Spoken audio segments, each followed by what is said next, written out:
আপনি কাউকে বন্ধু হিসেবে গ্রহণ করতে চাচ্ছেন? আপনি আল্লাহ সুবহানাহু ওয়া তাআলার এই নামটা পাঠ করেন। অনেকেই এমনটা আছে আপনি কাউকে বন্ধু হিসেবে গ্রহণ করতে চাচ্ছেন কিন্তু তা হচ্ছে না। আল্লাহ সুবহানাহু ওয়া তাআলার এই নামটা পড়বেন এবং আপনাকে সবাই যেন ভালোবাসে, স্নেহ করে এই নামটা আপনি পড়বেন এবং আল্লাহর রহমতে আপনি নতুন ব্যবসা, বিবাহের কাজে সার্বিকভাবে উন্নতি করতে পারেন এই কাজটা আপনি করবেন। এটা কি? ইয়া ওয়ালিয়্যু আল্লাহ সুবহানাহু ওয়া তাআলার একটি নাম। হে পরম বন্ধু। মরণের আগেও পরে নামক একটা গ্রন্থ আছে। এই গ্রন্থের মাঝে বলেছেন প্রতিদিন নিয়মিতভাবে যে ব্যক্তি ইয়া ওয়ালিয়্যু অসংখ্যবার পাঠ করবে, সবাই তাকে বন্ধু হিসেবে গ্রহণ করবে। সুবহানাল্লাহ, সুবহানাল্লাহ।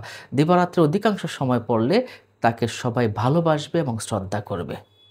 সম্মানিত দর্শক, দেখুন, যদি কোনো মহিলা তার স্বামী অথবা কোনো মানুষ তার বস অথবা অন্য কেউ খুব বদমেজাজি তার সাথে খারাপ আচরণ করে, তাহলে এই নামটি ইয়া ওয়ালিয়্যু নামটি পড়তে, পড়তে আপনি ওই লোকের সামনে যাবেন। ইনশাআল্লাহ আপনার প্রতি সদয় হবে। খুব পাওয়ারফুল একটি ইসিম। আপনি কয়েকদিন আমল করে দেখুন, দেখবেন ইনশাআল্লাহ অনেক, অনেক ফল লাভ করতে পারবেন।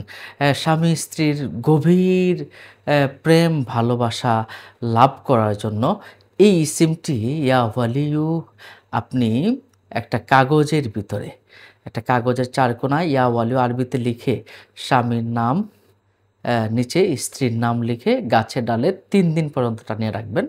ইনশাআল্লাহ ভালোবাসা সৃষ্টি হবে। আমি এগুলো লিপিবদ্ধ করেছি। বিভিন্ন গ্রন্থ থেকে নিয়েছি এবং আমি দেখেছি, নিজেও অনেককে আমল দিয়েছি, তারা ফল লাভ করেছে।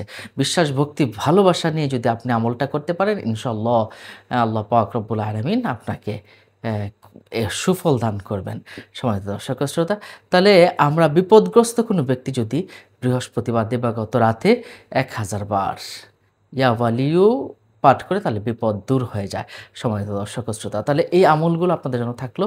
আমাদের জন্য দোয়া করবেন। ভালো থাকবেন, সুস্থ থাকবেন। দেখা হবে পরবর্তী ভিডিওতে। আসসালামু আলাইকুম ওয়া রাহমাতুল্লাহ।